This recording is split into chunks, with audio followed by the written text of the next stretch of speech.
of Highland Noise Podcast. I'm Shane. I'm Glory. And we're here with... I'm Josh from Aren't We Amphibians. And we're some questions today about the upcoming album, Parade. So congrats on that, by the way. How do you guys feel about the response to the announcement so far? We're pretty excited. I think people like it. people seem pretty excited. It's kind of a crazy year for emo right now, so it's kind of like a flurry of insanely good albums coming out. So the new record is fucking incredible. We're really digging it. Dog, thank you so this much. shit fucks. It is immaculate. That was our goal. It was really, we just want this album to fuck, like exactly. And did. Hell yeah. Okay, so is there any meaning behind the album title or cover art? So specifically with the title, the main theme, the like thesis statement of the album is like parading and celebrating regardless of the shit that's going on in your life, and using like past shitty experiences to be like, hey, I experienced these things and I'm growing from them, and being proud of that fact. Mm-hmm. So that's kind of the main, like, that's why it's called Parade, is it's like kind of a call to action, I guess. And then the cover art was just kind of like, we had an idea that we had in mind, which was like that kind of like just animals in a parade. Mm-hmm. And we hit up, our drummer had known of this artist, Yomex, and we hit them up and they were super down, and they did it for us, and it turned out so awesome. It turned out so good. It's so cool. Yeah. Hell yeah. So can you tell us a little bit about the writing process for the album? Yeah, so I guess, like, in terms of at least songwriting, the main way that we do songs is like, I will write the bones of a song, and then I'll take it to practice, and then we kind of just jam on it, and then we go from there. And yeah, I don't know, this album has been like in the works for a while. One of the tracks on there, Forgiving Jeff, like, we put it out already like 2 years ago, but that was a song we wrote 2.5 years ago, and we were like, this song has to be on the album. Yeah. This song has to be on the album. And then it lasted this long, and we were still like, yeah, it still has to be on the album. Yeah. Yeah, I don't know. A lot of it is just writing from experiences in my life. I'm the main like lyrical writer. So it's a lot of just like shit that I deal with, like grief, which is what Forgiving Jeff is about, or like social anxiety is what a majority of the songs are about. Mm-hmm. Or anxiety in that type of situation, feeling left behind, like in life, I guess. Yeah, just stuff like that. A lot of personal experiences, which build up to the theme of like taking things that you aren't happy with in your life and still celebrating them, because it's still your life regardless. Mm-hmm. That's why like the whole album is like all of the experiences, and then the last track is kind of like the parade, yay, or whatever the fuck. Yeah. I know you mentioned you guys have been working on this record for a minute, so I'm just curious about the timeline for things, when the album writing process kind of started, and when you had masters in hand, just rough dates to get the full scope on things.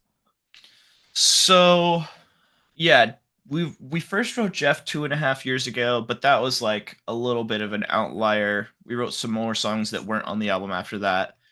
I feel like I'd count the album, actually, like album writing probably started like 2025 now in August. Probably like 2 years ago, honestly. It was around, sorry, a year and a half ago. It would have been in the beginning of last year. And then we wrote the songs for about a year.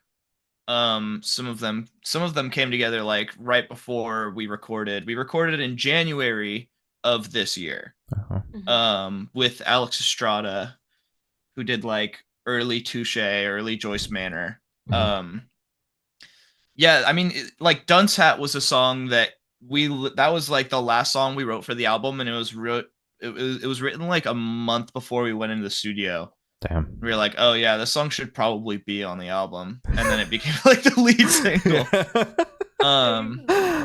Yeah, so we started writing a year and a half ago, wrote it, and then recorded, and then we had it mastered like, I want to say by May of this year, but it just became it was probably more like April. and then it just became a thing of making sure like timing was right, working on a rollout and whatnot. But yeah, that was around when we had it finished. Damn. So, it obviously took a second to get here, but in terms of sitting on like the completed piece, it's not that long. You just kind of got the masters in hand and start pushing it out there. Yep, not super long at all. That's good. Hell yeah. Damn straight. So what song off the album took the longest to write, and which one is your personal favorite? That's tough. A lot of them actually went through like lyrical reworks, like not super close to recording, but like there was like a 2 months before we recorded, I was like, oh fuck, these kind of suck. Then I just like went through and rewrote like a lot of the vocal melodies. So, but the one that I think took the longest was probably This Is Teamwork. That one was like, I don't know what it was about it. I was just struggling with finding like vocal melodies for it for probably like 7 months. And then when it just kind of like clicked for me with that song, that was when I went through and rewrote like a lot of the other vocal melodies, because it felt like something had just like fixed itself in my brain, and I was like, wait, I need to change all of these now. Yeah. But that one was probably like the longest from start to finish, because it was definitely an earlier song that we had written, and then it was just like vocals that took so long for that one. And then favorite song, I really like the opener. Yeah. The opener is probably my favorite just in existence. Mm-hmm. My favorite to play is probably Teamwork, though. I think so. Solid. Yeah. Solid. All right. Hell yeah. So how'd the track list for the album come about? Did you guys write the opener with the opener, close be a closer, shuffle on and see what fits? What was that process like? So the opener and the closer were definitely written with like I was trying to write an opener and a closer. Mm-hmm. But the rest of the songs were kind of just like, it wasn't written with okay, this song will go after this one, and then this will go after this one. It was kind of just like writing songs and then seeing after the fact what would transition well, or what kind of fits the vibes, or whatever fits the place. Yeah, that's kind of more how we do things, because we feel very strongly about openers and closers, though. Like we feel like it has to be, there's got to be some intent with that. Yeah. If you're putting songs in those places. So those songs were written for those specific places. Yeah, I mean, it sets the tone for the record, and then it's the lasting impression that someone gets from the album. Exactly. Yeah. It's the decider on if they loop it. Yeah. True. That's very true. Yeah. And would you be able to tell us where your headspace is at while you're creating the record? I know you said it's kind of over the span of like 2 years, probably. So if you could kind of break it down maybe to when you were actually in the studio recording it, and kind of just the headspace there. I think a lot of the main headspace was like, in terms of writing the musical aspects, it was kind of just like listening to bands that I like, and then like I would become inspired listening to something on like Spotify or whatever, like listening to like Dry Jacket or Two Nights or Sports, and I'd be like, okay, I think I want to play guitar now, and then it would just become like write a song in a day vibes. Usually with the instruments, the vocals always came last. And yeah, I don't know. That was kind of the main headspace, with just like writing the instrumentals just for like the fun of it, I guess, the joy of creating or whatever. And then with vocals, I think it almost was like just not in a sense of like I'm feeling these emotions right now and I'll write about it, but more of writing about things almost like a diary, or like a reflection of things that I have felt in the past. Some songs are definitely like things I was feeling in the moment, but a lot of it is like things that I felt previously, and being like, oh yeah, this is how I felt in this moment. And somebody can probably find some sort of like solace that there's somebody also feeling those things. Gotcha. So your lyric writing is a lot of pulling from your past emotions versus like what's currently happening to you in the present. Yeah, at least with this record, for sure. Gotcha. So how do you recommend your fans to listen to this album for the first time? Should you in the car with friends, in the dark with headphones on? Is work album, party album? What do you guys personally recommend? Yeah, we're just like a total party band. Like we love partying. Just like, absolute raging all of the time. All of the songs about on the album about like not wanting to be at a party, like you should listen to those at a party. At a party, yeah. I don't know. I feel like maybe just like headphones on, like lying in your bed. I know that's probably the biggest answer y'all get for that, but it's so true. That's just like the best way to listen to an album, just front to back. Exactly. Yeah. Maybe not Apple earbuds, but like something a little bit nicer. Damn, fucking. Is that a shot at me? What if I do you one better and tell you I listen to it on my iPhone speakers most of the time? That is yeah, that's even better, honestly. That's even better. That might be audio quality. We only had the album mastered for iPhone speakers, so that's perfect. That's so special. It's a wonderful coincidence for you, Shane. That's great. The perfect way. And this one should be super, super quick off the top of your head. I want you to describe this album for your listeners in 3 words. No more, no less. Shit. Yeah. Emotional rock and roll. Hell yeah. Hell yeah. That's how I would describe it. That's great. And in that same train of thought, is there a certain feeling or emotion you want listeners to have while going through the album? I don't know. I think it's kind of just like, I just want people to feel like it's God, I don't even know the word for it. I already said it earlier, like solace, but just like I want people to listen to it and be like, I'm not the only one feeling these things. Relatability. You know, that's kind of like, because when I was listening to emo music, when I first started getting into it, that was what like got me into it, was listening to shit and being like, damn, okay, there's like other people that feel these and feel like strongly enough to write shit about it.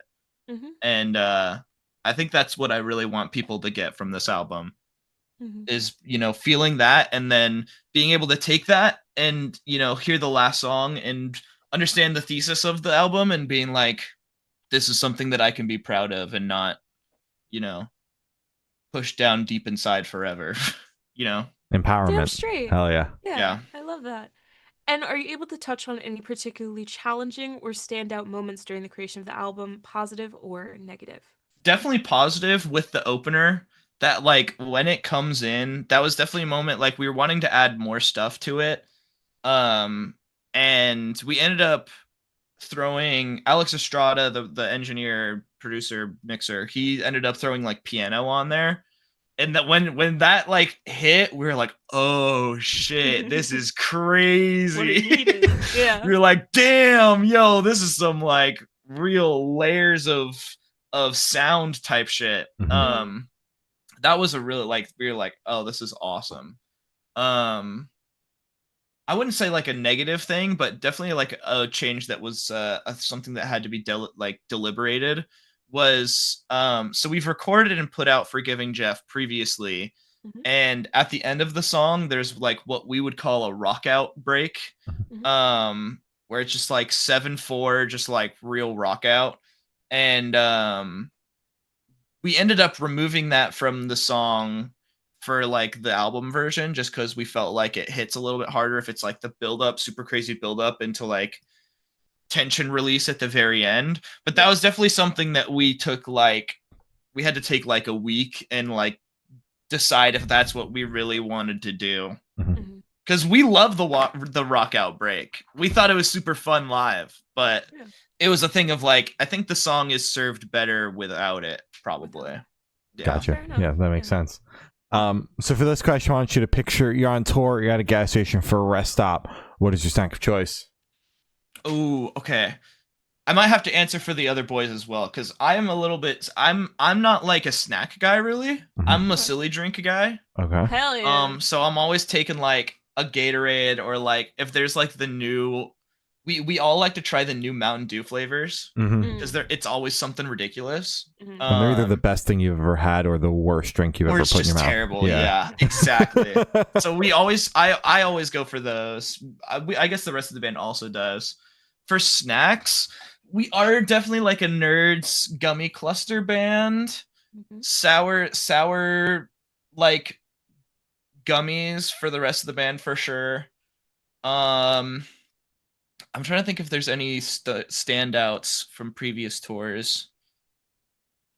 There's like a one of the like dusted pretzels. I can't remember exactly what flavor, but it's like the flavored. We like those. Rollers like from like 7-Eleven and shit, like the little taquitos. Oh wait, those they fuck, just actually, yeah. they just that ruin you for the rest of the day, but they're like kind of good though. It's worth it though, yeah. They're so cheap too. Yeah, they're so awesome. cheap. You can get It's like crazy. 6 for like 35 cents. It's that awesome. Raccoon ankle, man, it's insane. I love it. Yeah. Yeah, I think that's mainly what we go for.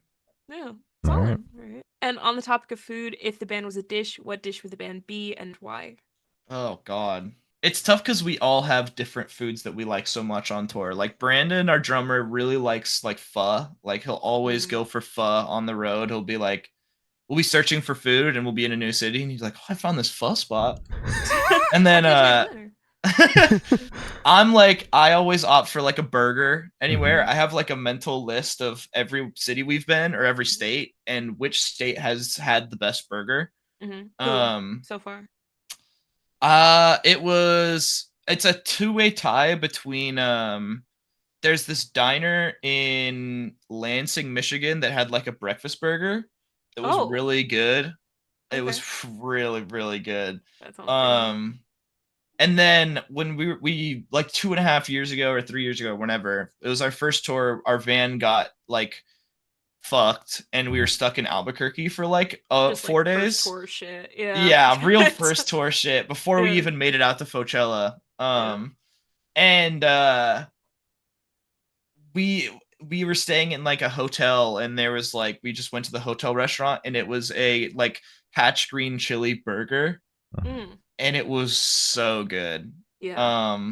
Crazy. This is I've gotten really off topic. Now we're just talking about good food that we've had on the road. I inquired.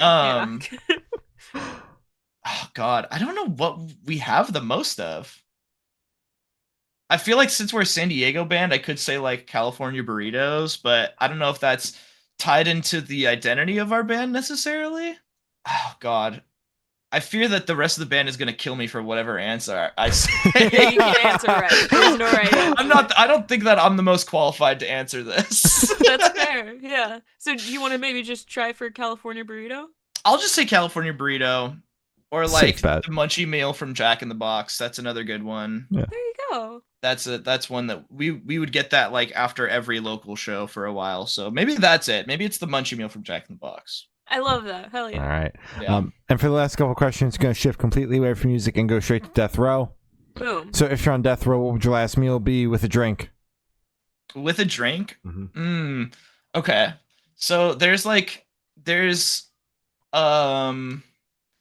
burger place near me. Talking about burgers again, motherfucker.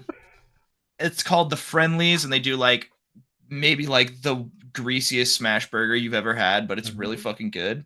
I personally don't like onions. It's the only like burger I love the onions on. I'd have one of those with their fries, and for a drink, low-key probably Baja Blast, honestly. Shout out Baja B. That's like that would probably be it. Hell yeah. And if you could live in one fictional world for a week, where would you live? I don't know if this counts, but like low-key Somewhere City. Oh, like yeah. Angel. We've gotten it before. Yeah.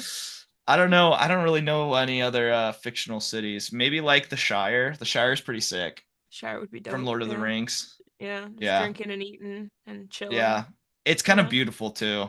Like just living in the hobbit holes. I wouldn't fit in a hobbit hole, but you could be a hobbit, make it work.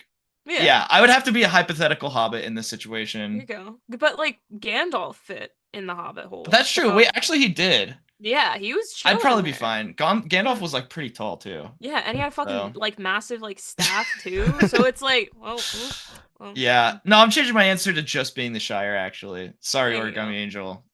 All right. And I've asked the last question. Every single person we've spoken to have said that it is the most important question. What is your favorite color? My favorite color is green, for sure. Specific shade of green?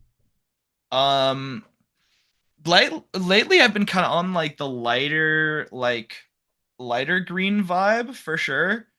Like not lime, but like getting there. But for a while, it was just like a forest green, really solid, like the P Daddy hoodie like green. Oh yeah, that was like my favorite green for a fat minute. Yeah. All right. So as I said, that's all the questions you have today. Is there anything that you would like to plug? Listen to our album, I guess. We're on tour with Harrison Gordon this year. That's gonna be crazy. Harrison Gordon, Heart to Gold. Oh yeah. It's gonna be wonderful hangs. Yeah, I don't know. That's kind of all I got. All right. Fair enough. Well, thank you. It's been Josh from Aren't We Amphibians, and we have been the Good Noise Podcast.